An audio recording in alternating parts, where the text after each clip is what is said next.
देखिए, निकाल लीजिए आपका डोमेस्टिक वायलेंस आज से शुरू होगा। यानी कि ये जो चल रहा है पांचवा माइनर आपका शुरू हो रहा है, जो आपका यूपी जे में जीएस के पेपर में आएगा। यानी कि 9 आपका कानून धाराएं कम थी कि 9 और जोड़ दिया यूपी जे ने कि धारा याद करिए और पढ़िए। वैसे भी एक बार में भाई आपका याद नहीं होगा। एक बार पढ़िए अच्छे से, और लास्ट में आपका सभी कानून जितने माइनर हैं आपका एकाएक दिन आपका रिवीजन कराया जाएगा 1 फरवरी से। लेकिन अभी आपका इसके पहले एक बार अच्छे से पढ़ लीजिए। वैसे भाई आपका बता दिया जाए, इस बार जो मेरिट बनेगी आपका माइनर काफ़ी महत्वपूर्ण भूमिका अदा करने वाला है। देखिए, आप देख भी रहे होंगे कि आप पढ़ रहे हैं लेकिन भूलता भी जा रहा है। यानी कि कुछ चीज़ें आपका इसमें कुछ चीज़ें भूल भी रही हैं, कुछ चीज़ें याद रह रही हैं, तो उसका उपाय यह है कि बार बार उसको पढ़िए, और कोई उपाय नहीं है। और चूंकि पहली बार ज़्यादा लोग ये सब पढ़ रहे हैं, इसलिए आपका एक बार में थोड़ा कम समझ में आया है, तो एक बार और आपका रिवीजन लास्ट में कराया जाएगा। यानी कि उस समय आपका ये क्वेश्चन ज़्यादा और कैसा मॉडल का बन सकता है, किस धारा में क्या है, ये लास्ट में आपका पढ़ाया जाता है। लेकिन प्रयास ये करिए कि किस मॉडल से क्वेश्चन बन सकता है, आप अभी से उस मॉडल को भी आप कवर करते रहिए। तो आइए शुरू किया जाए आपका घरेलू हिंसा से महिलाओं का संरक्षण अधिनियम 2005।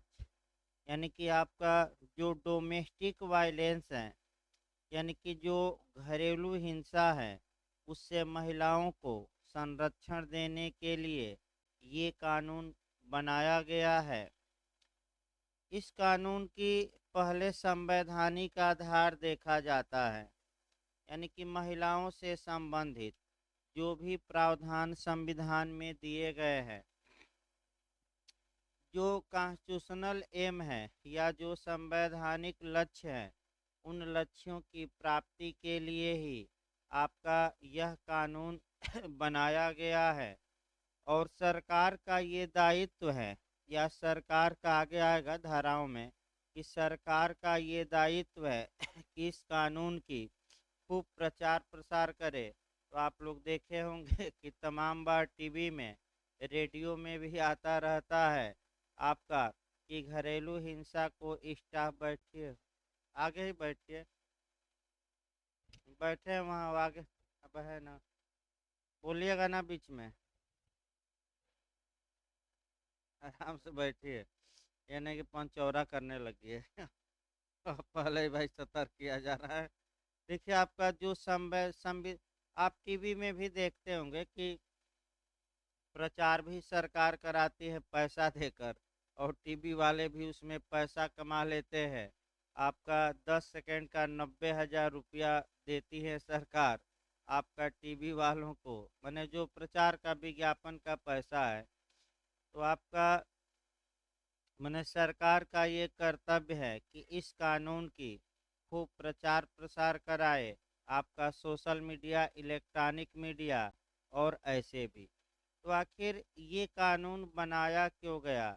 तो जहाँ तक महिलाओं के प्रति आपका डोमेस्टिक वायलेंस या घरेलू हिंसा की बात है, घरेलू हिंसा से प्रताड़ित महिलाओं को कैसे संरक्षण दिया जाए, कैसे उनको आश्रय गृह प्रदान किया जाए, कैसे उनको प्रतिकर दिलवाया जाए, या कैसे उनको मने संरक्षण दिया जाए, उनके स्वास्थ्य की देखरेख की जाए, इन सब उद्देश्यों के लिए ही यह कानून बनाया गया। सबसे महत्वपूर्ण आपका देखेंगे कि नीति, अब उतना हम डिटेल में नहीं जाएंगे, नीति निर्देशक तत्वों के कई अनुच्छेदों में ये मिलेगा कि राज्य महिलाओं के लिए स्वास्थ्य इत्यादि के बारे में राज्य को ये करना चाहिए। लेकिन जो सबसे महत्वपूर्ण अनुच्छेद आपका ये पढ़िएगा, आर्टिकल 15 का क्लास 3, इसी से उठाइएगा। ये कानून ज़्यादा भूमिका नहीं बांधी जाएगी। अनुच्छेद 15 का क्लाज 3 ये बताता है कि सरकारी नौकरियों से भिन्न जितने भी मामले हैं आपका, फिर याद रखिए, सरकारी नौकरियों के अलावा जितने भी मामले हैं आपका, एक लाइन याद रखना है, राज्य चाहे तो उस महिलाओं के लिए और बच्चों के लिए स्पेशल प्रोविजन कर सकता है, विशेष प्रावधान कर सकता है। इसका मतलब ये हुआ कि जितने बच्चों के कानून होंगे, ज़्यादातर का कॉन्स्टिट्यूशनल बेस अनुच्छेद 15 का 3 होगा, और केवल महिलाओं के लिए जो कानून होंगे उसका भी कॉन्स्टिट्यूशनल जो बेस होगा, संवैधानिक आधार होगा ज़्यादातर, वो भी कौन सा आर्टिकल होगा, 15 का क्लास 3।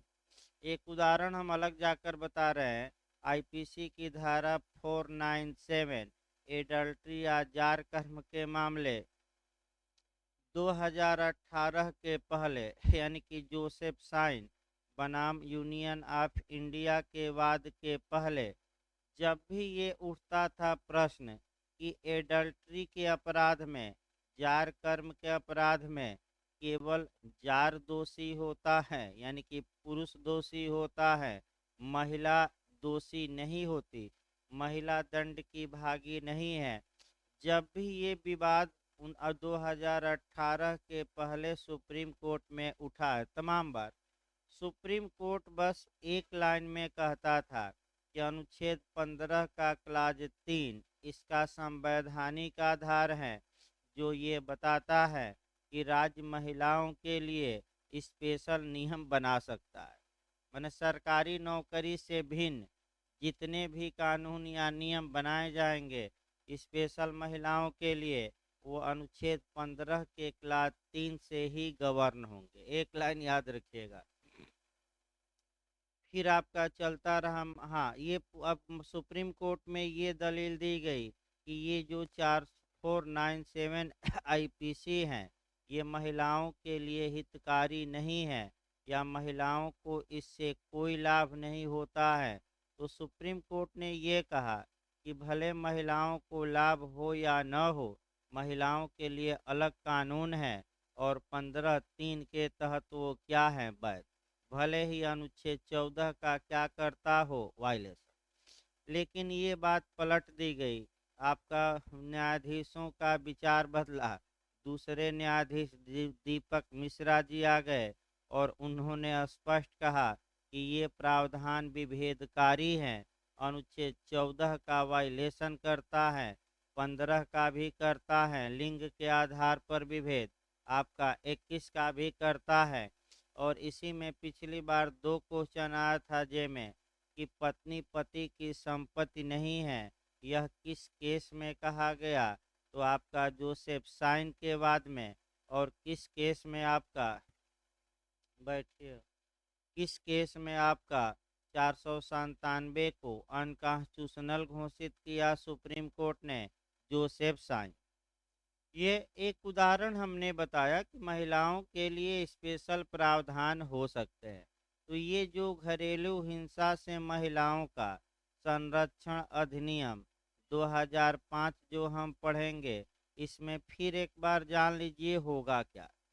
इसमें किसी महिला के प्रति डोमेस्टिक वायलेंस किया जाएगा, घरेलू हिंसा की जाएगी। तो चूंकि मुख्य रूप से ये कानून घरेलू हिंसा पर ही आधारित है, तो पहला क्वेश्चन आपका ये बना कि घरेलू हिंसा क्या होती है, ये किस सेक्शन में बताया गया है, वहीं सेक्शन क्रोड होगा, उसी सेक्शन पर पूरा कानून चलेगा। तो घरेलू हिंसा की परिभाषा इस कानून की धारा 3 में दी गई है। ये चांस है पूछने का कि घरेलू हिंसा कहाँ दिया गया है, तो सेक्शन 3 में 4 प्रकार की हिंसा को घरेलू हिंसा माना गया है। आपका हम बताएंगे आगे। ये भी पूछ सकता है कि कितने प्रकार के हिंसा को घरेलू हिंसा माना गया है, तो सेक्शन 3 हम बताएंगे बाद में कितने प्रकार की, 4 प्रकार। अब उसमें आपका अंदर से पूछा जाता है, क्वेश्चन बताया जाएगा। दूसरा आपका ये व्यू रखना है कि अब देखिए इस कानून में पढ़ना क्या है, उसके बाद और बताया जाए।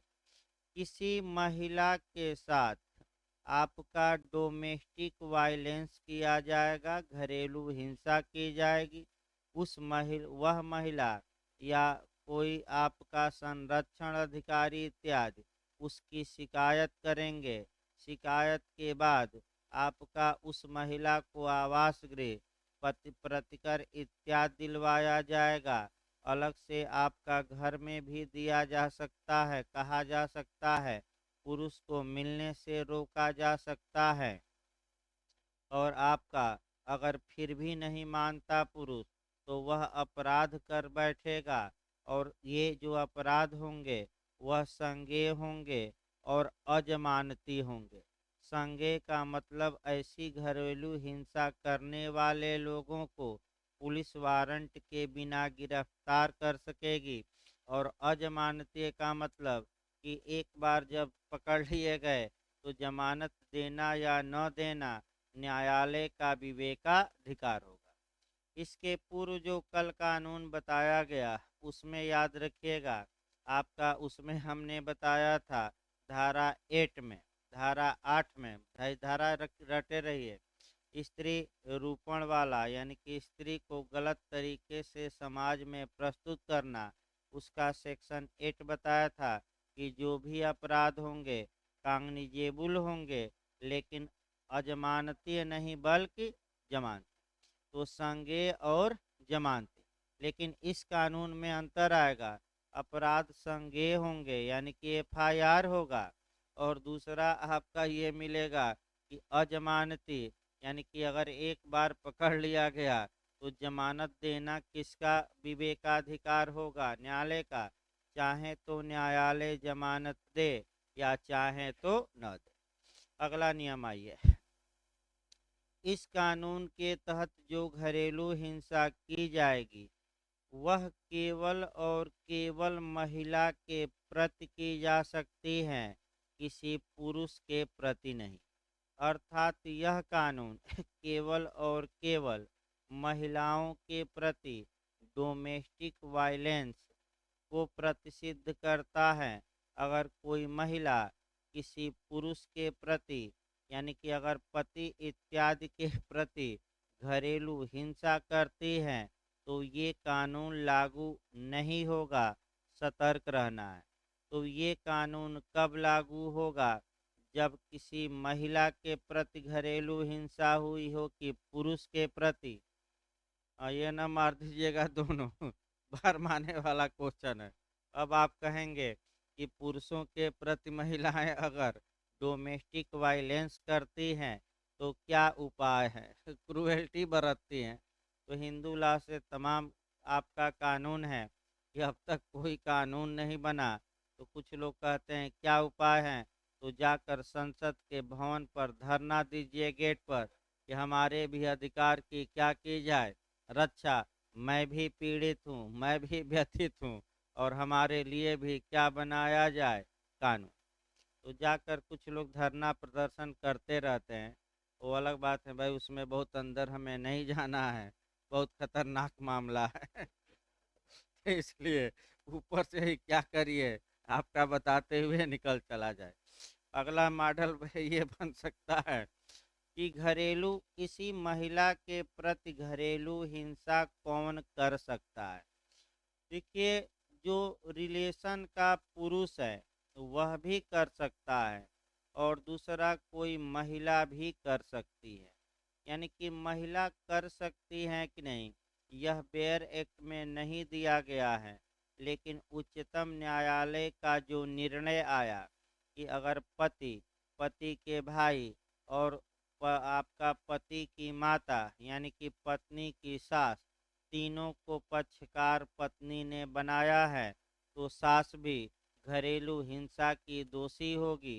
यानी कि आपका महिला भी घरेलू हिंसा कर सकती हैं कि नहीं महिला के प्रति, कर सकती हैं। ये बेरक से कवर नहीं होगा, केस हम बताएंगे। ये उच्चतम न्यायालय के निर्णय से कवर होगा। तो क्वेश्चन आपका ये बन सकता है कि डोमेस्टिक वायलेंस कौन कर सकता है? पुरुष, महिला, दोनों, इनमें से कोई नहीं।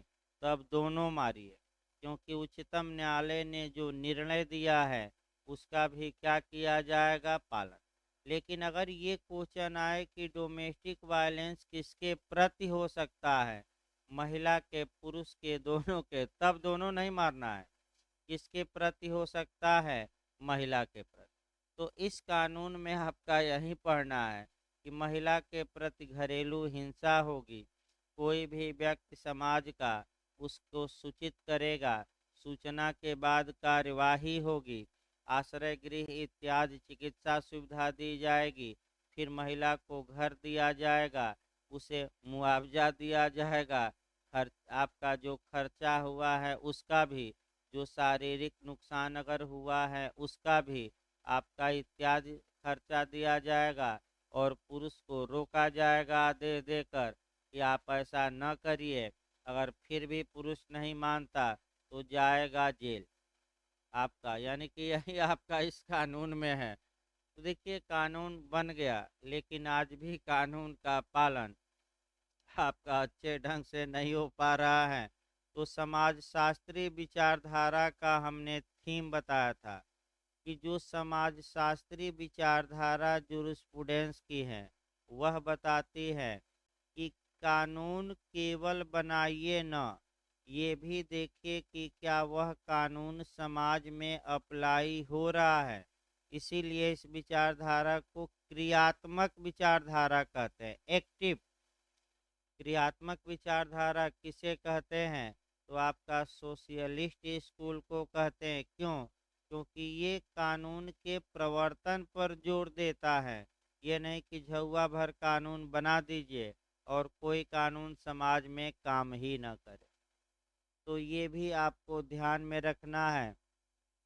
आपका शुरुआती दौर में कानून काफ़ी सक्रिय रहा, लेकिन वर्तमान समय में ये थोड़ा निष्क्रिय हो गया।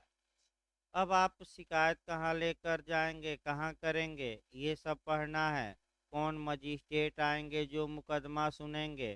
तो न्यायिक मजिस्ट्रेट होंगे, या तो फर्स्ट क्लास जुडिशियल मजिस्ट्रेट या मेट्रोपॉलिटन मजिस्ट्रेट होंगे। और आपका आवेदन कौन देगा? तो टीवी में देखते होंगे कि घरेलू हिंसा हो रही है, कोई रास्ते में जा रहा है, तो उसका भी कर्तव्य है कि घरेलू हिंसा को क्या करे, रोके। वही तो दिखाता है टीवी में कि खिड़की से एक आदमी देख रहा था, घर में आपका लड़ाई हो रही थी घरेलू हिंसा, तो आपका वही टीवी में प्रचार में दिखाता है कि आपका भी कर्तव्य है कि रोकिए कि ना रोकिए। तो अब कुछ आपका कह सकते हैं कि कानून के बारे में लिखिए भाई, आपका सामान्य बातें लिखिए पहले। वैसे सामान्य बातों से भी क्वेश्चन, एक क्वेश्चन बनने का चांस रहता है जो लिखवाया जाता है किसी भी कानून की। लिखिए, पहले हेडिंग डालिए, घरेलू हिंसा से महिलाओं का संरक्षण अधिनियम 2005, the protection of women from domestic violence act 2005, 2005। पहले तो कानून का नाम जानिए, सन पूछ लिया जाता है, आजकल ऐसा भी तरीका है। तो 9 कानूनों का सन याद करके जाना है। अब प्रवर्तन तिथि जरूर याद करके जाना है। एक या दो क्वेश्चन इन्फोर्समेंट डेट से पूछने का पूरा चांस है। लिखिए, घरेलू हिंसा से महिलाओं का संरक्षण अधिनियम 2005। लिखिए, एरो बना बना लिखिए। इस कानून का निर्माण 13 सितंबर 2005 को हुआ। इस कानून का निर्माण 13 सितंबर 2005 को हुआ। 13 सितंबर 2005, 13 सितंबर 2005 को हुआ। अर्थात इस तारीख को भारत के तत्कालीन राष्ट्रपति ने, अर्थात अर्थात करके इसी में लिखिएगा, इस तारीख को भारत के तत्कालीन राष्ट्रपति ने, जो उस समय राष्ट्रपति थे, हाँ, तत्कालीन राष्ट्रपति ने इस विधेयक पर अपनी अनुमति प्रदान की। इस बिल पर, इस मसौदा भी कहा जाता है, इस विधेयक पर अपनी अनुमति प्रदान की। एक क्वेश्चन और बन सकता है, एक्टेड कब हुआ, तो यही तारीख है एक्टेड की भी। इस तारीख को यह कानून अधिनियम बना। भाई अगर बहुत अंदर जाकर पूछे एक्टेड कब हुआ या कानून कब बना, तो इस तारीख को यह अधिनियमित हुआ। अब अधिनियमन में आपका 2-3 क्वेश्चन याद रखिए, देखिए कैसे कैसे क्वेश्चन आपका कोरिलेट करके बनता है कि भारत का संविधान किस तारीख को अधिनियमित किया गया, एक्टेड किया गया, अर्थात बनकर तैयार हो गया या निर्माण की तिथि। तो ये हमारे प्रियम्बल में ही दी गई हैं, उद्देशिका में एक तारीख दी गई है, आत्मार्पित, अंगीकृत और अधिनियमित। तो किस कौन सी तारीख है, 26 नवंबर 1949। इसके बाद आप यूएनओ चार्टर पढ़े हैं, तो जब चार्टर के माने पूरा अनुच्छेद समाप्त हो गया तो एक तारीख लिखी गई है 26 जून 1945, अर्थात 26 जून 1945 को 50 देशों ने, पूछा गया है 50 देशों ने यूएनओ चार्टर पर आपका साइन कर दिया था। और लेकिन एक देश ऐसा था जो बाद में साइन किया, बताते रहे कौन सा था, पोलैंड। किस तारीख को किया, 15 अक्टूबर 1945। तो मूल सदस्य संख्या कितनी हो गई, 51। 50 26 जून को, भाई एकदम पूछा जाता है, पोलैंड भी पूछा जा चुका है, जरूर याद रखिएगा क्वेश्चन आपका। अगला लिखिए, आपका ये हो गया। इसके बाद लिखिए आगे, प्रवर्तन तिथि, ये जरूर याद रखिएगा, यानी कि लागू होने की तारीख, यानी कि डोमेस्टिक वायलेंस कब इन्फोर्स हुआ, कब इसे लागू किया गया। तो आपका जवाब रहेगा 26 अक्टूबर 2006, 26 अक्टूबर 2006। अंडरलाइन कर लीजिएगा, 26 अक्टूबर 2006 को यह कानून लागू किया गया। इसके बाद आ जाइए अधिनियम संख्या, यानी कि एक्ट नंबर या क्रम संख्या कहा जाता है, एरो बनाकर लिखते रहिए। अधिनियम संख्या 43, अधिनियम संख्या 43, यानी कि 2005 में जितने कानूनों पर भारत के राष्ट्रपति ने साइन किया, उनमें इसका क्रम देखिए। भाई कहाँ आवाज कर रहा है, थोड़ा सटा दीजिए, और बेंच सटाइए हो, देखिए कहाँ आवाज आ रही है, तो इधर से बेंच सटाइए हो, हाँ दाबिए, देखिए फंसा होगा कहाँ।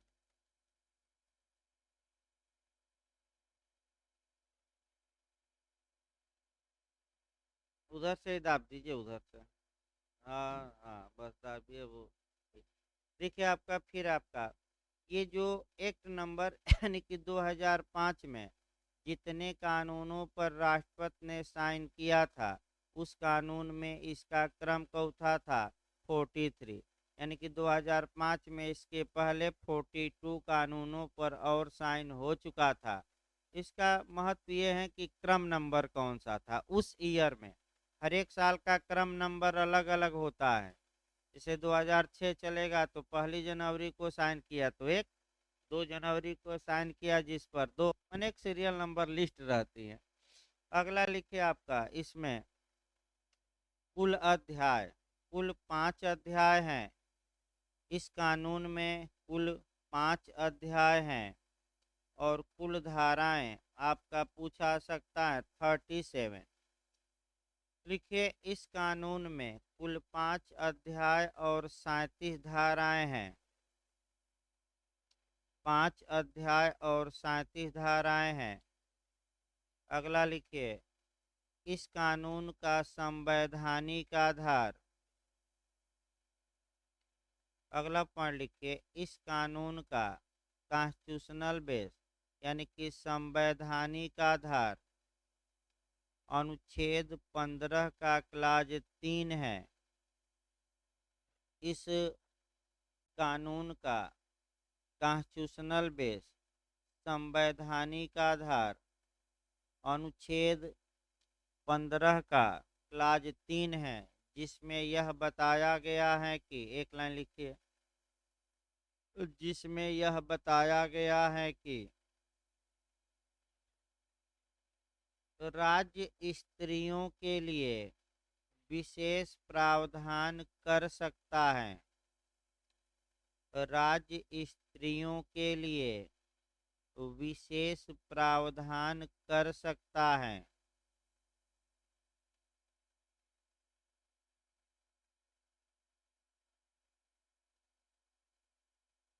अगला पॉइंट लिखिए, यह एक विशेष कानून है। स्थानीय न मार दीजिएगा। यह एक स्पेशल लॉ है, यानी कि पूछ सकता है लोकल लॉ है कि स्पेशल लॉ, तो आपका जवाब रहेगा स्पेशल लॉ है। यह कानून एक विशेष विधि है। अगला लिखिए, इस कानून का विस्तार। इस कानून का विस्तार लिखिए, वर्तमान समय में यह कानून संपूर्ण भारत में लागू है। वर्तमान समय में यह कानून संपूर्ण भारत में लागू है। होल ऑफ इंडिया यानी कि संपूर्ण भारत या संपूर्ण भारत का संपूर्ण भाग, इसी लाइन में लिख लीजिए। जम्मू कश्मीर राज्य में यह कानून 31 अक्टूबर 2 जम्मू कश्मीर संघ शासित प्रदेश लिखिएगा, अभी राज्य नहीं है भाई।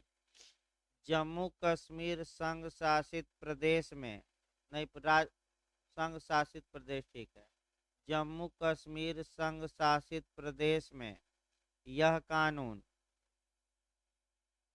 31 अक्टूबर 2019 को लागू किया गया। 31 अक्टूबर 2019, 31 अक्टूबर 2019 को लागू किया गया। अगला पॉइंट लिखिए, घरेलू हिंसा का अपराध केवल महिलाओं के प्रति किया जा सकता है। पुरुषों के प्रति नहीं, स्पष्ट लिखिए। अगला लिखिए, घरेलू हिंसा का अपराध या कार्य, जो भी लिखिए, घरेलू हिंसा केवल महिलाओं के प्रति की जा सकती है, पुरुषों के प्रति नहीं। इस कानून के तहत पुरुषों के प्रति नहीं। अगला पॉइंट लिखिए, घरेलू हिंसा का कार्य कोई पुरुष या महिला दोनों कर सकते हैं। घरेलू हिंसा का कार्य कोई पुरुष या महिला दोनों कर सकते हैं।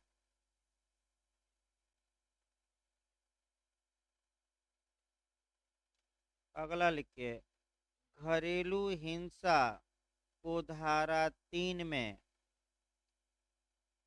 घरेलू हिंसा को धारा 3 में बताया गया है।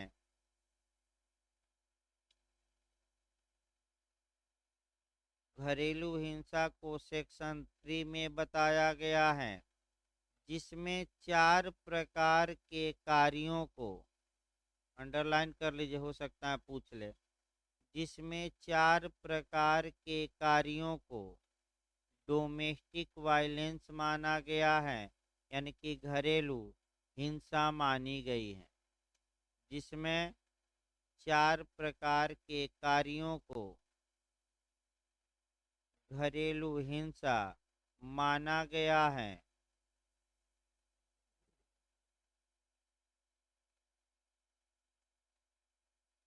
ये सामान्य बातें इसकी हो गई। सबसे पहले प्रियम्बल पढ़ा जाता है। देखिए, जब भी आप कोई कानून पढ़िए तो उसकी उद्देशिका या प्रस्तावना या प्रियम्बल जरूर पढ़िए, क्योंकि प्रियम्बल किसी भी कानून की या कुंजी होती है। जैसे कि आपने एक मैं उदाहरण बताऊं, जैसे कि संविधान का प्रियम्बल है, तो आपका बिहार एपीओ में पूछा गया था कि संविधान की कुंजी कौन है, तो संविधान की उद्देशिका। जैसे आपको हमने डावरी एक्ट पढ़ाया था, दहेज प्रतिषेध अधिनियम, उसमें भी हमने बताया था कि इस कानून का उद्देश्य है दहेज लेने को भी रोकना, दहेज देने को। ये क्वेश्चन आ सकता है कि डावरी एक्ट का उद्देश्य क्या है, दहेज लेना प्रतिषिद्ध करना, दहेज देना प्रतिषिद्ध करना, दोनों इनमें से कोई नहीं, तो दोनों मार कराएंगे। लेने को भी रोकता है और दहेज देने को। उसी प्रकार प्रत्येक कानून का कुछ न कुछ उद्देश्य होता है। अब थोड़ा यूएनओ एकदम मैंने जो पढ़ाया जा चुका है, कम से कम रिवीजन करते रहिए, जरूरी है रिवीजन, क्योंकि एक तरफ से पढ़िए आगे पढ़ते रहिए, पीछे से भूलता भी रहता है। तो जरूरी ये है कि जब तक परीक्षा न हो जाए तब तक लगातार उसको एक एक बार जो भी कोरिलेट हो बताते रह जाए, ताकि आपकी स्मृति ताजी होती रहे। एविडेंस की कौन सी धारा के तहत, 159। फिर एक बार देखिए, आपका यूएनओ में भी पहले आपका कह सकते हैं कि उद्देशिका दी गई है, फिर उद्देश्य अनुच्छेद 1 में दिया गया है, आपका सिद्धांत या प्रयोजन माने सिद्धांत 2 में दिया गया है। लेकिन जो न्याय के अंतर्राष्ट्रीय न्यायालय का हमने चार्टर बताया था, उसमें कोई प्रियम्बल नहीं है। यूएनओ चार्टर में है, लेकिन किस में नहीं थी, न्याय के अंतर्राष्ट्रीय न्यायालय के चार्टर में। तो ज़्यादातर कानूनों में प्रियम्बल होता है। वो एक दो अलग बात है कि एक दो कानून ऐसे रहेंगे जिसमें न हो। तो उद्देश्य का आपका किसी भी कानून की याद रखिए, पूछ ले कि या कुंजी कौन है, तो आपका प्रियम्बल। तो आखिर प्रियम्बल बताता क्या है कि कोई कानून किन लक्ष्यों की प्राप्ति के लिए, किन उद्देश्यों की प्राप्ति के लिए बनाया गया है, वे उद्देश्य आपका उद्देशिका या प्रस्तावना कहिए या प्रियम्बल में दिए रहते हैं। तो आखिर डोमेस्टिक वायलेंस क्यों बनाया गया, अब बेरेक की भाषा देखिए। ऐसी महिलाओं के जो कुटुंब के भीतर, कुटुंब ना है तो परिवार, फैमिली लिख लीजिएगा, ऐसी महिलाओं के जो कुटुंब के भीतर यानी कि परिवार के अंदर या परिवार में, वो जो कुटुंब के भीतर होने वाली किसी किस्म की हिंसा से पीड़ित हैं, यानी कि परिवार के अंदर परिवार के लोगों द्वारा या नातेदारों द्वारा किसी प्रकार की महिला के प्रति क्या की जाती है, हिंसा से पीड़ित हैं, आपका हिंसा से पीड़ित हैं, संविधान के अधीन प्रत्याभूत अधिकारों के अधिक प्रभावी संरक्षण, यानी कि जो महिलाओं को संविधान के तहत अधिकार सिक्योर किए गए हैं, प्रत्याभूत किए गए हैं, जो अधिकार उन्हें प्रदान किए गए हैं या जो गारंटी किए गए हैं, और अच्छे तरीके से उन अधिकारों को क्या किया जाए, प्रोटेक्ट किया जाए, लागू किया जाए, यानी कि संरक्षित किया जाए। मुख्य उद्देश्य यही है। यानी कि मुख्य उद्देश्य कानून का ये है कि परिवार के अंदर महिला के प्रति जो हिंसा हो रही है और महिलाओं को संविधान के तहत जो अधिकार प्रदान किए गए हैं, उन जो गारंटी किए गए हैं, उन अधिकारों की क्या किया जाए, रक्षा। यानी कि कुल मिलाकर यह कानून संवैधानिक इस संवैधानिक लक्ष्य को प्राप्त करने के लिए बनाया गया है कि संविधान में महिलाओं को जो अधिकार दिए गए हैं, आपका उन अधिकारों को और अच्छे ढंग से क्या किया जाए, लागू। और उससे संबंधित या उसके आनुषांगिक विषयों का उपबंध करना, यानी कि संरक्षण से संबंधित जितने भी नियम कायदे हैं, उनके बारे में प्रावधान किया जाए या उनसे आनुषांगिक मतलब जुड़े हुए, यानी कि उससे आपका जैसे उससे जुड़े हुए जो नियम हैं, उन नियमों को भी बनाया जाए। यही मुख्य उद्देश्य है। लिखिए इसको भाई, आपका पैराग्राफ चेंज करके लिखिए उद्देश्य, या प्रस्तावना भी लिख सकते हैं, लिखवाते भी रह जा साथ साथ। उद्देश्य या प्रस्तावना।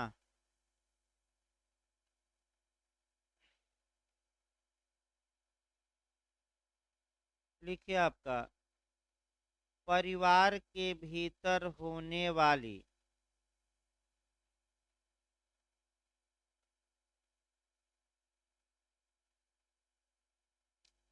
परिवार के भीतर होने वाली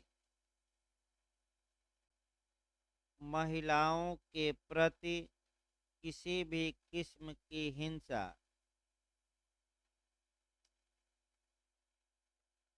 महिलाओं के प्रति किसी भी किस्म की हिंसा को रोकना, किसी भी किस्म की हिंसा को रोकना, स्टॉप करना, रोकना, तथा संविधान के अधीन प्रत्याभूत अधिकारों को तथा संविधान के अधीन प्रत्याभूत अधिकारों के अधिक प्रभावी संरक्षण की व्यवस्था करना, यानी कि जो महिलाओं को दिया गया है, अधिक प्रभावी संरक्षण की व्यवस्था करना, यानी कि उसके बारे में प्रावधान करना कि संरक्षण मिले। अगला लिखिए आपका अध्याय 1। हेडिंग डालिए अध्याय 1, धारा 1 से लेकर धारा 2 तक। लिखिए अध्याय 1, धारा 1 से लेकर धारा 2 तक। लिखिए धारा 1, संक्षिप्त नाम विस्तार और प्रारंभ। संक्षिप्त नाम विस्तार और प्रारंभ तीनों वैसे सामान्य बातों में लिखवाया जा रहा है, अलग से नहीं लिखवाया जाएगा। फिर एक बार हम बता रहे हैं, इस कानून का संक्षिप्त नाम, शॉर्ट टाइटल आपका क्या होगा, तो घरेलू हिंसा से महिलाओं का संरक्षण अधिनियम 2005। हाँ, इसको संविधान से आप कोरिलेट कर लीजिए, क्योंकि पिछली बार आपका यूपीजे में कॉन्स्टिट्यूशन से वह क्वेश्चन बना था। 393 आर्टिकल 393 क्वेश्चन ये बना था कि भारत के संविधान का नाम कहाँ दिया गया है, किस आर्टिकल में। तो वह आप अलग से लिख सकते हैं कि संविधान का नाम, कि इस संविधान का संक्षिप्त नाम अनुच्छेद 393 में दिया गया है, यानी कि संविधान के किस अनुच्छेद में, 393। आपका क्योंकि पिछली बार ऐसा क्वेश्चन बना था, रिपीट कर सकता है। वर्तमान समय में ये क्वेश्चन बन रहा है कि नामकरण कहाँ किया गया है। अगला देखिए आपका दूसरा, आपका विस्तार भी मैं बता ही चुका हूँ, सामान्य बातें में अलग से नहीं लिखवाया जाएगा। वर्तमान में यह कानून कहाँ लागू है? तो संपूर्ण भारत पर। जम्मू कश्मीर में भी मैं लिखवाया था, कब लागू हुआ? 31 अक्टूबर 2019 को। इसके बाद प्रारंभ भी मैं लिखवा चुका हूँ। इनफोर्स कब हुआ, प्रवर्तित कब हुआ? तो 26 अक्टूबर 2006। तो धारा 1 समाप्त हो गई। अब लिखिए धारा 2। धारा 2 से ही आपका क्वेश्चन बनेगा। देखिए सेक्शन 2 में डिफिनीशन क्लाज है, यानी कि परिभाषाएं दी गई है। धारा 2 में कुछ शब्दों की परिभाषाएं दी गई हैं, यानी कि आपका कह सकते हैं कि कुछ शब्दों की परिभाषाएं। अब पहली जो परिभाषा है आपका, वह काफ़ी महत्वपूर्ण है। आपका एग्रीव्ड पर्सन। एग्रीव्ड पर्सन का मतलब व्यथित व्यक्ति।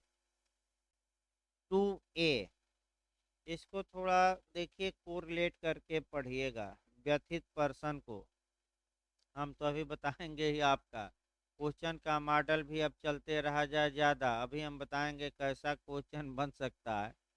लेकिन जब भी आप व्यथित व्यक्ति पढ़िए, पीड़ित व्यक्ति पढ़िए, या आहत व्यक्ति पढ़िए, आहत भी लिख सकता है, तो आप सीआरपीसी की धारा में ज़रूर पढ़िएगा।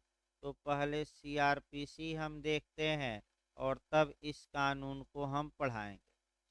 आपका पूछा गया था पिछली बार उत्तराखंड में ही कि सीआरपीसी मिलाने के लिए आया था परिभाषा। तो सीआरपीसी की किस धारा में आहत यानी कि पीड़ित की परिभाषा दी गई है? तो आपका जवाब रहेगा धारा 2WA। देखिए उत्तराखंड में कैसे मॉडल बना, यही दिमाग। छोटी छोटी बातें आजकल कंपटीशन के लिए महत्वपूर्ण है। उत्तराखंड में बना कि 2W तो दिया, ए नहीं दिया। 4 ऑप्शन दिया था, निम्नलिखित में से कौन सही सुमेलित नहीं है?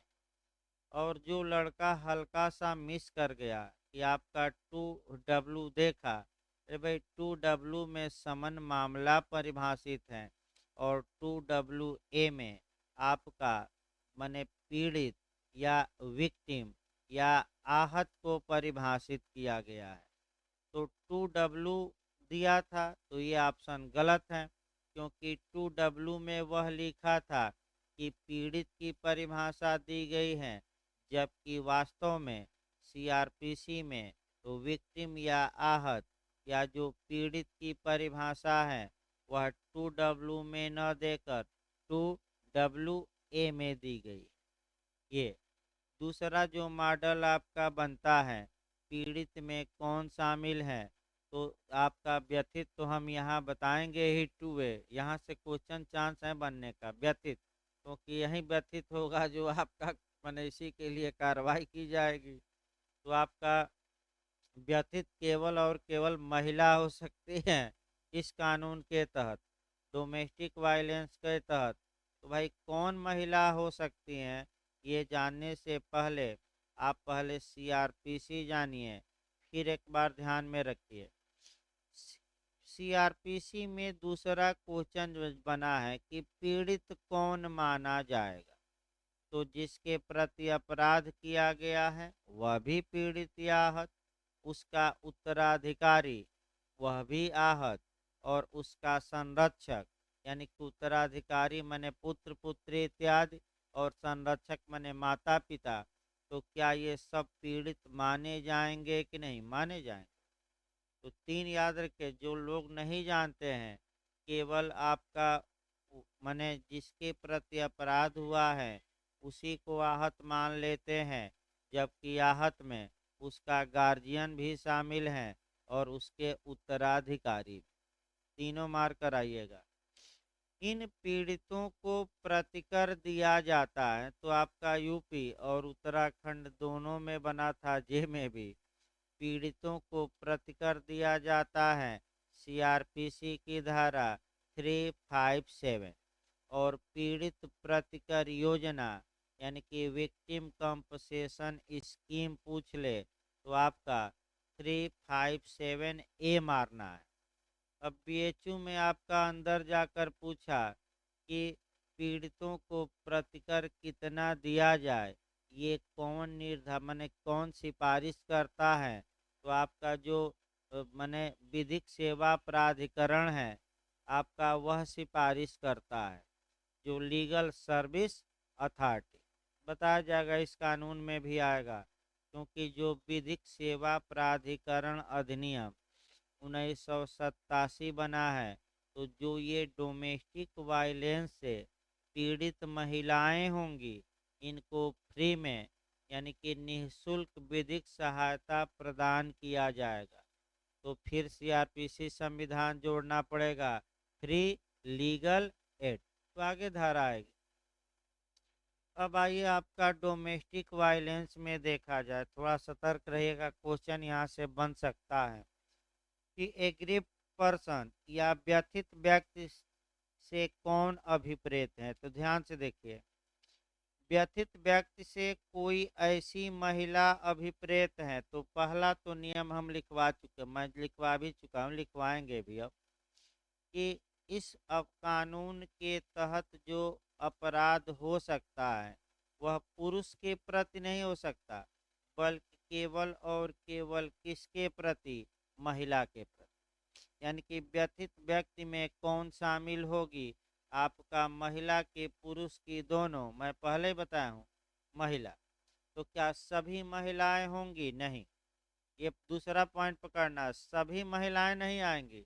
तो कौन आएंगी, थोड़ा सतर्क रहिए। देखिए, कोई ऐसी महिला अभिप्रेत हैं जो प्रत्यर्थी की, यानी कि प्रत्यर्थी मने रिस्पांडेंट, यानी कि आपका प्रत्यर्थी की घरेलू नातेदारी में है या रही है। यानी कि कौन सी महिला आपका व्यथित व्यक्ति में आएगी, तो जो किसी प्रत्यर्थी, पुरुष नहीं कहा गया है, यानी कि विपक्षी, जो किसी विपक्षी के साथ आपका कभी घरेलू नातेदारी में थी या वर्तमान समय में है।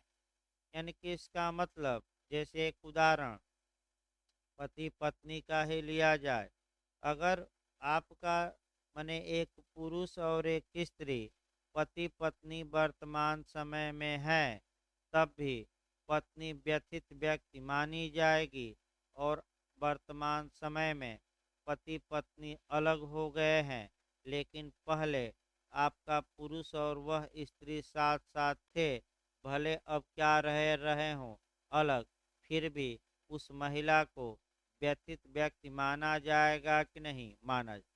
यानी कि चाहे वर्तमान समय में वह महिला साथ हो या साथ न हो, उस महिला को व्यथित व्यक्ति माना जाएगा।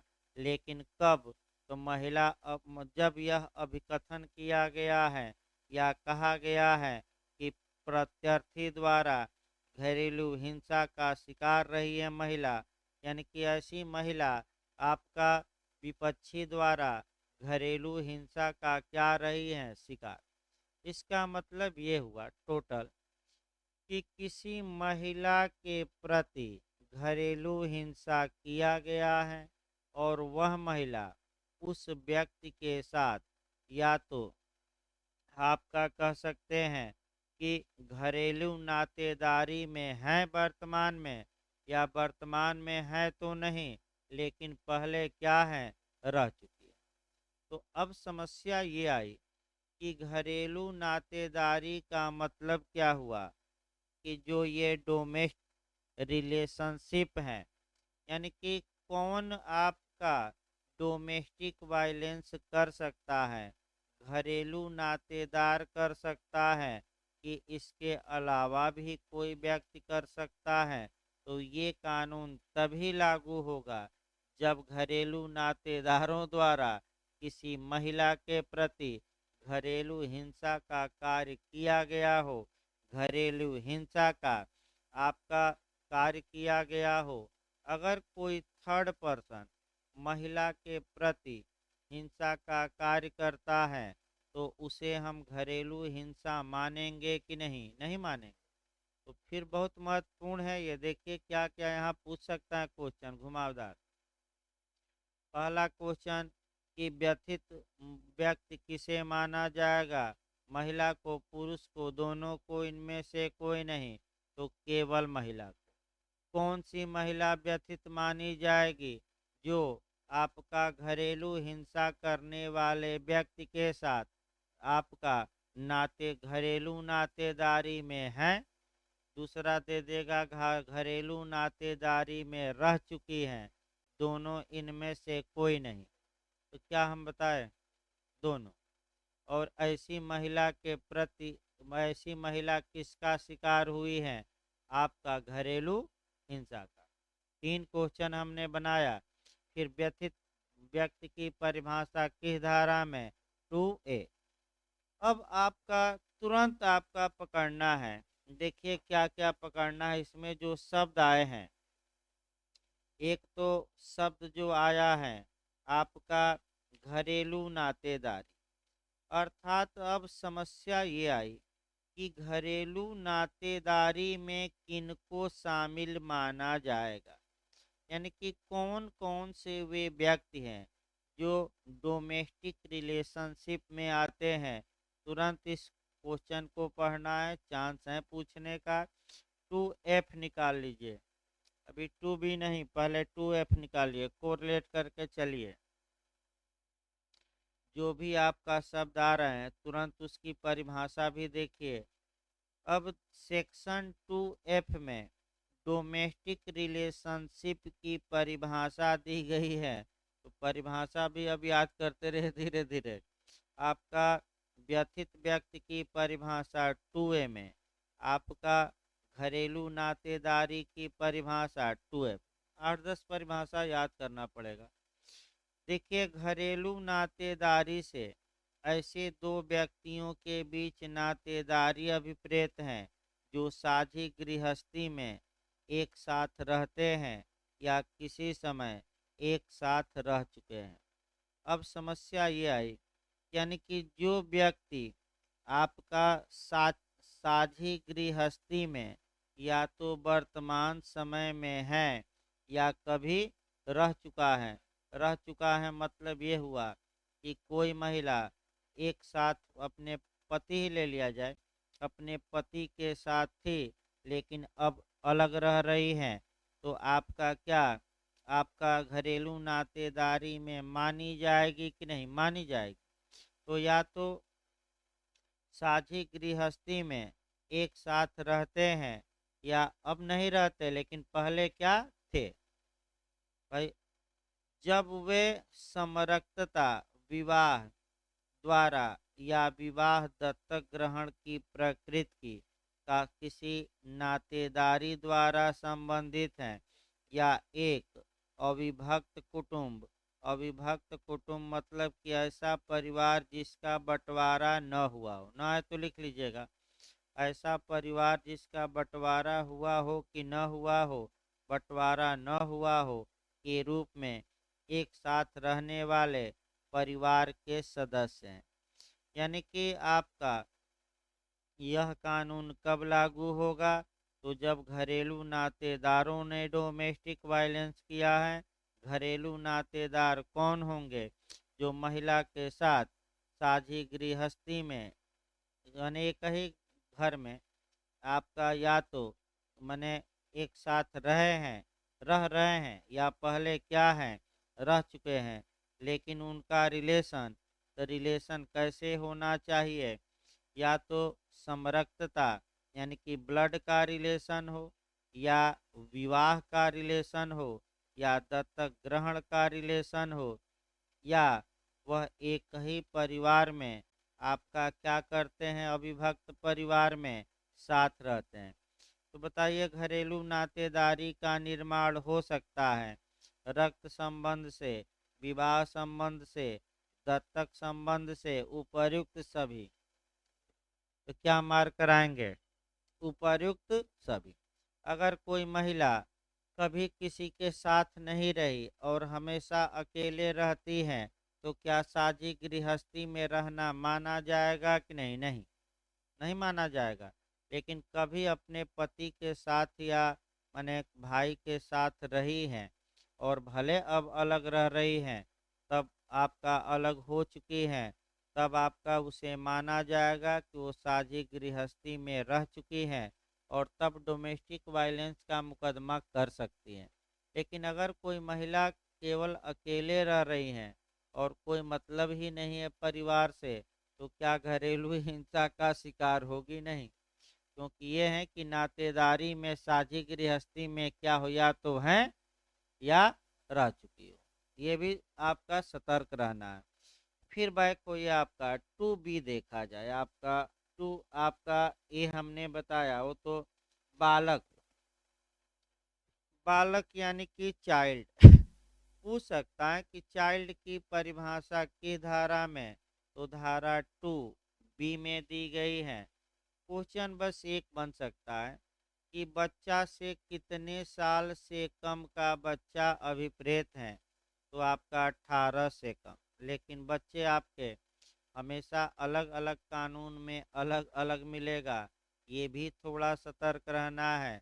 वैसे ज़्यादातर कानूनों में 18 वर्ष से कम के बालकों को ही चाइल्ड या बच्चा माना गया है, लेकिन आईपीसी में बच्चों का और बंटवारा कर दिया गया है। कहीं आपका 7 वर्ष से कम का बच्चा दिया है, कहीं आपका 12 साल से कम, तो कहीं आपका 16 साल से कम, तो कहीं 18 से कम, और 293 में 20 से कम तरुण, यानी कि कितना।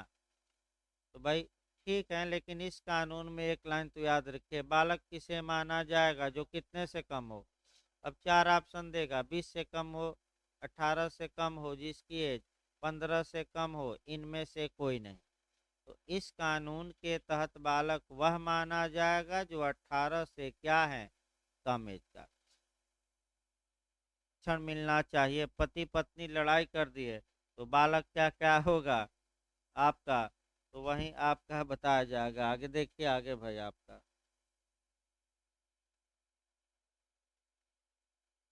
अगला देखिए, प्रतिकर आदेश।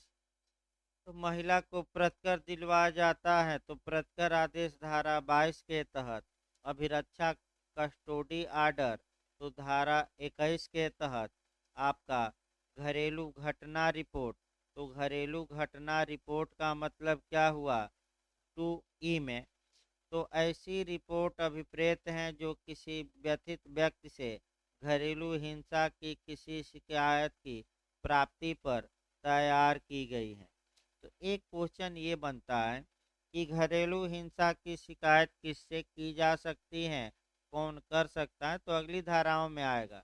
अभी बस ये जानिए कि घरेलू घटना रिपोर्ट का मतलब कि जो मैंने घरेलू हिंसा की शिकायत की गई है, जो उसकी रिपोर्ट तैयार हुई है, उसी को हम क्या कहेंगे, आपका घरेलू घटना रिपोर्ट। घरेलू नातेदारी भी हो गई। आपका टू जी देखिए, डोमेस्टिक वायलेंस, ये पूछ सकता है क्योंकि पूरा कानून इसी पर आधारित है। तो घरेलू हिंसा की परिभाषा आपका धारा 2 के किस खंड में दी गई है, इसको जरूर अंडरलाइन करिए। एक तो व्यथित, एक नातेदारी, और तीसरा हम कौन महत्वपूर्ण बता रहे हैं, घरेलू हिंसा। तो घरेलू हिंसा का वही 2G में परिभाषित है। तो घरेलू हिंसा का वही अर्थ होगा जो इस अधिनियम की किस धारा में हमने बताया था, 2 में कि 3 में, 3 में दिया गया है। कितने प्रकार की हिंसा को घरेलू हिंसा माना गया है, 4 प्रकार की हिंसा को बताया जाएगा। अभी आप उधार रखिए, चारों भी काफ़ी महत्वपूर्ण रहेगा। यही दो चार जो सेक्शन है इधर के काफ़ी महत्वपूर्ण है। उसके बाद तो जो सीआरपीसी में प्रक्रिया ज़्यादा है, वहीं मजिस्ट्रेट आ जाएंगे, आदेश देंगे, उसमें ज़्यादा दिक्कत नहीं है। फिर एक बार देखिए आपका टू एच देखा जाए, डावरी की परिभाषा। तो बताइए, डावरी एक्ट की किस धारा में डावरी की परिभाषा दी गई थी, दहेज की, दो। अब यहाँ से भी क्वेश्चन याद रखिएगा, कब किसी माने दहेज कब माना जाएगा, कब नहीं माना जाएगा। तो विवाह के पूर्व या विवाह के समय या विवाह के पश्चात। विवाह के एक पक्षकार ने दूसरे पक्षकार को विवाह के संबंध में कोई धन दिया है, कोई संपत्ति चल या अचल दी है, कोई मूल्यवान प्रतिभूति दी है, तो इसे हम दहेज मानेंगे। लेकिन आपका अपवाद भी था।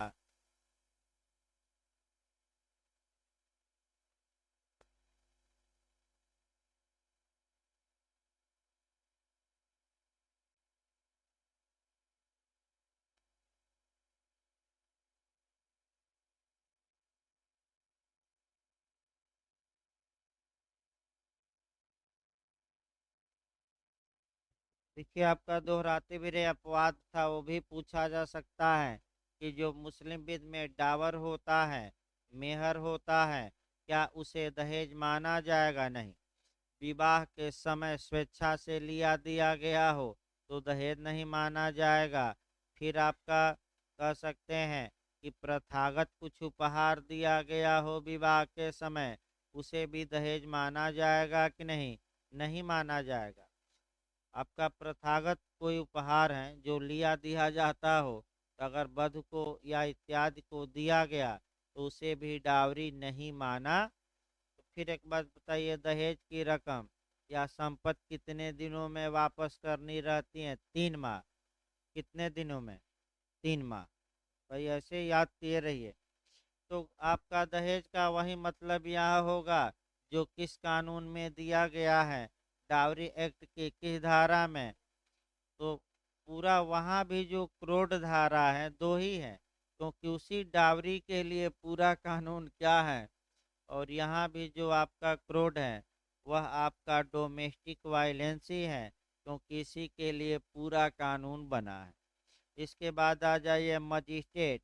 तो मजिस्ट्रेट का मतलब क्या हुआ? तो दो ही मजिस्ट्रेट यहाँ है, आपका फर्स्ट क्लास जुडिशियल मजिस्ट्रेट, महानगर मजिस्ट्रेट। 2I में परिभाषित है, यानी कि यहाँ कौन सक्षम है कार्य करने में, किसके समक्ष एप्लीकेशन इत्यादि दिया जाएगा। तो दो मजिस्ट्रेट याद रखिए, कौन कौन? फर्स्ट क्लास जुडिशियल मजिस्ट्रेट, या महानगर क्षेत्र है तो महानगर मजिस्ट्रेट। अब इसको आपका चिकित्सकीय सुविधा माने राज्य सरकार द्वारा अधिसूचित की जाएगी।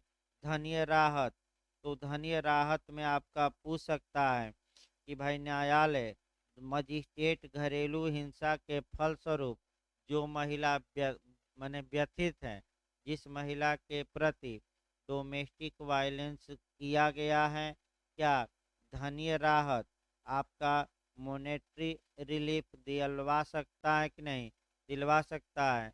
यहाँ जो आपका क्वेश्चन बन सकता है कि धनीय राहत में कौन कौन सी राहतें शामिल हैं, यानी कि कौन कौन से धन शामिल हैं, किसके किसके लिए धन दिया जाएगा। तो महिला को जो हानि हुई है उसके लिए धन, महिला का जो खर्चा हुआ है, कास्ट हुआ है, उसके लिए धन, दोनों इनमें से कोई नहीं। तो क्या लिखा है ब्यारक में? व्यय के लिए हानि दिलवाई जाए, जो व्यय हुआ है उसके लिए, कि केवल महिला को नुकसान पहुंचा है उसके लिए, कि दोनों के लिए। बैरक की भाषा देखिए, क्वेश्चन पकड़िए। आपका फलस्वरूप व्यथित व्यक्ति द्वारा उपगत व्ययों, यानी कि पहला शब्द आया कि व्यथित व्यक्ति का जो खर्चा हुआ है उसके लिए भी धनीय राहत न्यायालय दिलवाए। और व्यथित व्यक्ति ने आपका कह सकते हैं कि जो हानि उसको हुई है, यानी कि जो वो हानि सहा है, उसके लिए भी उसे क्या दिलवाया जाए? धन के रूप में राहत दिया जाए। इसके बाद 2I में नोटिफिकेशन छोड़ दीजिए।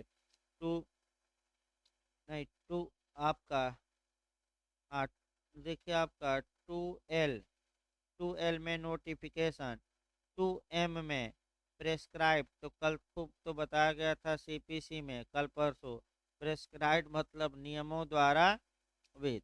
तो अब इस कानून के तहत नियम आगे बनाए जाएंगे। संरक्षण अधिकारी का मतलब कि धारा 8 के तहत नियुक्त अधिकारी। संरक्षण आदेश का मतलब धारा 18 के तहत। निवास आदेश मने 19। हाँ, प्रत्यार्थी आपका पूछ सकता है। आपका जो रिस्पांडेंट प्रत्यार्थी यानी कि कौन वह व्यक्ति है जो घरेलू हिंसा कर सकता है। आपका लास्ट ये भी तो इसको कल बताया जाएगा भाई। प्रत्यार्थी थोड़ा महत्वपूर्ण है, समझाना पड़ेगा। रेस्ट ले लीजिए तो अभी एविडेंस चलेगा भाई आपका। टीपीसी सोमवार को चलेगा। एविडेंस की शुरुआत भूमिका उमका बांध दिया जाए 1 डेढ़ घंटा। देखिए आपका पढ़ाया तो गया ही था। इस समय जो लोग पढ़े हैं निश्चित तौर पे भाई बैठ कर आपका एक बार लेक्चर सुने, एक बार रिवीजन करें ताकि स्मृति ताजा हो। इस समय देखिए आपका ज़्यादा किताब उताब न पढ़िए, मैं बता दूं। स्मृति ताजा और मेन मेन क्वेश्चन पढ़ना जरूरी है।